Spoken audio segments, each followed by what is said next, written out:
ہمارے پاس جب لوگ آتے ہیں اور وہ داخل طریقت ہوتے ہیں تو ہم جو بنیادی چیزیں ان کو بتاتے ہیں تو ان میں سے ایک چیز یہ لازمی بتاتے ہیں کہ رزق پاک نہیں ہوگا تو باطن روشن نہیں ہوگا. یہ بنیادی بات ہے. اگر رزق پاک نہیں ہے تو میرے حضور نے ارشاد فرمایا کہ ایک بندہ سفر کر کے کعبۃ اللہ کے صحن میں پہنچتا ہے اور کعبے کے پردوں کو تھام رہا ہے وَيَمُدُّ يَدَيْهِ اور لمبے لمبے ہاتھ کر کے کہتا ہے اے اللہ, لیکن اس کا کھانا حرام ہے, اس کا پینا حرام ہے, اس کا لباس حرام ہے, وہ غزیہ بالحرام, اس کو غذا حرام سے دی گئی ہے.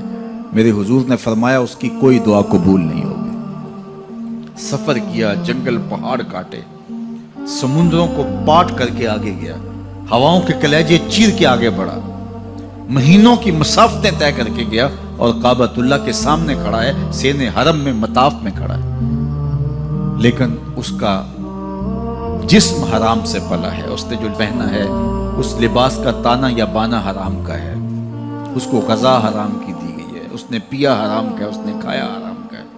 تو پھر اس کا یہ سارا سفر رائے گاں چلا جائے گا, اس کو کچھ نصیب نہیں ہوگا. تو سب سے پہلی شرط اس عنوان سے عقل حلال ہے. اس کے بعد پھر صدق مقال ہے کہ آپ کی زبان جھوٹ نہ بولے.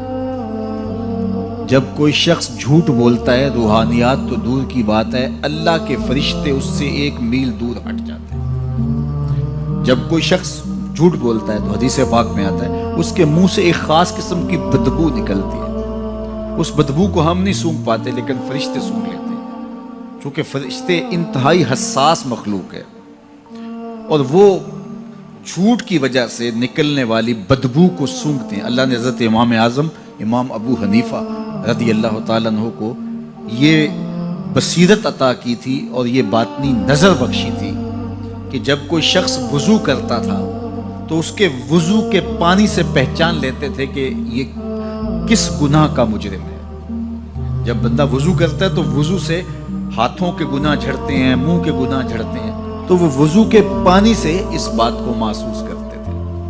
اللہ نے ان کو وہ بصیرت عطا کی تھی, لیکن انہوں نے اللہ کی بارگاہ میں عرض کی مالک مجھ سے یہ چیز چھین لے, یہ چیز مجھے نہیں چاہیے. لوگوں کے بارے میں جو ہے وہ ایسا گمان پھر پیدا ہوتا ہے. تو فرشتوں کو اللہ نے وہ حساس جو ہے وہ پاکیزہ وجود دیا, ان کی حس ایسی ہے کہ وہ بدبو جو انسان بولتا ہے اور لفظوں سے جو اثرات نکلتے ہیں وہ محسوس کرتے ہیں. تو جب کوئی شخص جھوٹ بولتا ہے تو اس کے جسم سے, اس کی زبان سے جھوٹ کے ساتھ بدبو نکلتی ہے. اللہ کے فرشتے 1 میل دور تک پیچھے ہٹ جاتے ہیں. تو مجھے بتائیے, جو شخص جھوٹ بولتا ہو کیا اسے کوئی روحانی مرتبہ مل سکتا ہے؟ یہ سوچا بھی نہیں جا سکتا, یہ امکانات سے ہی نہیں ہے. اللہ کے محبوب علیہ السلام سے پوچھا گیا کہ حضور کوئی مسلمان, کوئی مومن کیا بزدل ہو سکتا ہے؟ فرمایا نہیں, وہ بہادر ہوتا ہے, لیکن ہو سکتا ہے کبھی اس سے بزدلی بھی سرزد ہو جائے. انسانی کمزوری ہے, کبھی انسان بہت طاقت میں ہوتا ہے, کبھی انسان کمزور بھی پڑ جاتا ہے. فرمایا ہو سکتا ہے کبھی اس سے ہو بھی جائے. پھر پوچھا کہ بخل کر سکتا ہے؟ فرمایا نہیں, مومن سخی ہوتا ہے, لیکن ہو سکتا ہے کبھی اس سے بخل بھی ہو جائے. کبھی کبھی دولت اسے اچھی بھی لگنے لگ جاتی ہے, جس طرح فرمایا گیا کہ اولاد مبخلتن مجبنتن, یہ جو اولاد ہوتی ہے یہ بندے کو بخیل بھی بنا دیتی ہے اور بزدل بھی بنا دیتی ہے. جب اولاد نہیں ہوتی تو بندہ سخی بھی ہوتا ہے اور بندہ جو ہے وہ مشکل حالات میں بھی کود جاتا ہے, لیکن جب اولاد ہوتی ہے تو پھر مشکل حالات میں کودنے سے پہلے سوچتا ہے میرے بچے ہیں یتیم ہو جائیں گے. اس کو یہ خیال آتا ہے, پہلے ایسے مال لٹاتا ہے لیکن اولاد ہو جائے تو پھر وہ اولاد کا سوچتا ہے کہ ان کے لیے کچھ میں جمع کر لوں. تو اولاد فرمایا میرے حضور نے کہ مبخلہ و مجبنہ, یہ بخیل بھی کر دیتی ہے اور یہ کمزور اور بزدل بھی بنا دیتی ہے. تو مومن ہوتا بہادر ہے, لیکن ہو سکتا ہے کبھی اس سے بزدلی بھی ہو جائے. مومن سخی ہوتا ہے لیکن کبھی ہو سکتا ہے اس سے بخل بھی ہو جائے.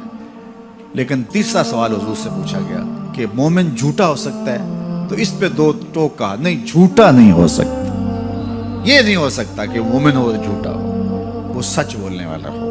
تو عقل حلال اور صدق مقال, یہ 2 خوبیاں جو ہیں یہ اہل اللہ کا درائے امتیاز ہے, اور یہ مجھے اور آپ کو اختیار کرنی چاہیے.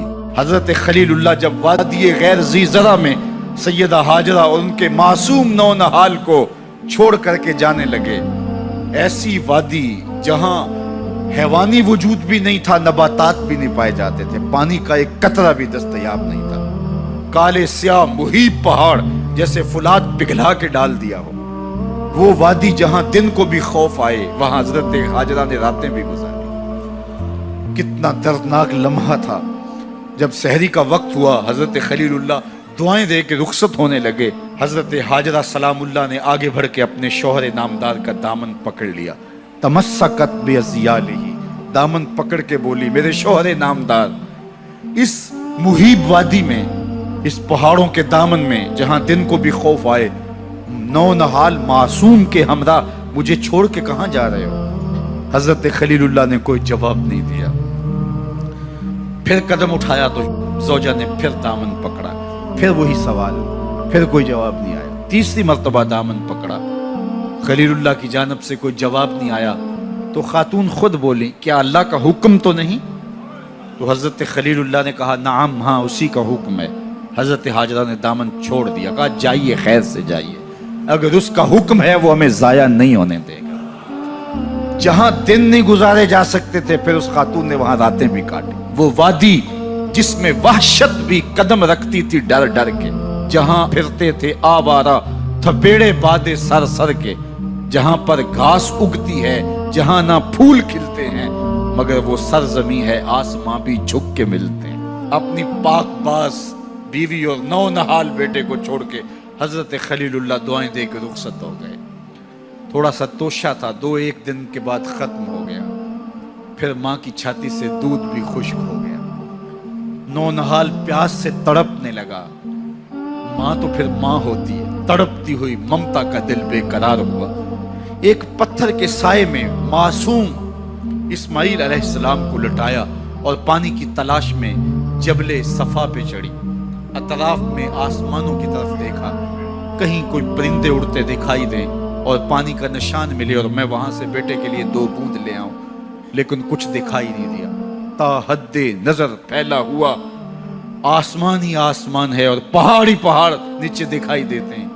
پھر مروہ پہ آئیں، درمیان میں نشیبی جگہ تھی، وہاں بیٹے کا منمونا چہرہ دکھائی نہیں دیتا تھا، دوڑ کے گزری اور جا کے صفا پہ گھوم کے دیکھا، کچھ نظر نہیں آیا، ادھر بھی دیکھ لیا ادھر بھی دیکھ لیا، لیکن ماں تھی۔ پھر دوبارہ صفا پہ آئی، صفا پہ دیکھا کچھ دکھائی نہیں دیا، پھر تڑپ کے مروہ پہ آئی، وہاں پھر دیکھا کچھ دکھائی نہیں دیا، پھر صفا پہ آئی، کبھی صفا پہ کبھی مروہ پہ، تڑپتی ہوئی ماں کی ممتا، بے قرار دل، ادھر پانی کی پیاس سے تڑپتا ہوا معصوم اسماعیل پتھر کی اوٹ میں، درمیان سے ماں گزرتی ہے تو بھاگ کے گزرتی ہے کہ بیٹے کا منمونا چہرہ بھی نگاہوں کے سامنے رہے۔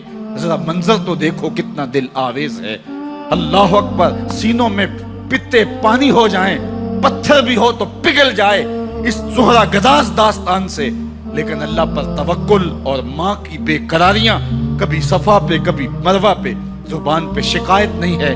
پھر جب مروہ پہ پہنچتی ہیں، 7 چکر مکمل ہو گئے، تو ادھر کیا دیکھا کہ معصوم اسماعیل ایڑیاں رگڑ رہا ہے۔ ماں کا دل ڈولنے لگا کہ بیٹا آخری لمحوں میں دوڑی کہ بیٹے کو جا کے اپنی چھاتی سے چمٹاؤں، ہو سکتا ہے 2 قطرے دودھ کے اس کی زندگی کی آس بندھا دیں۔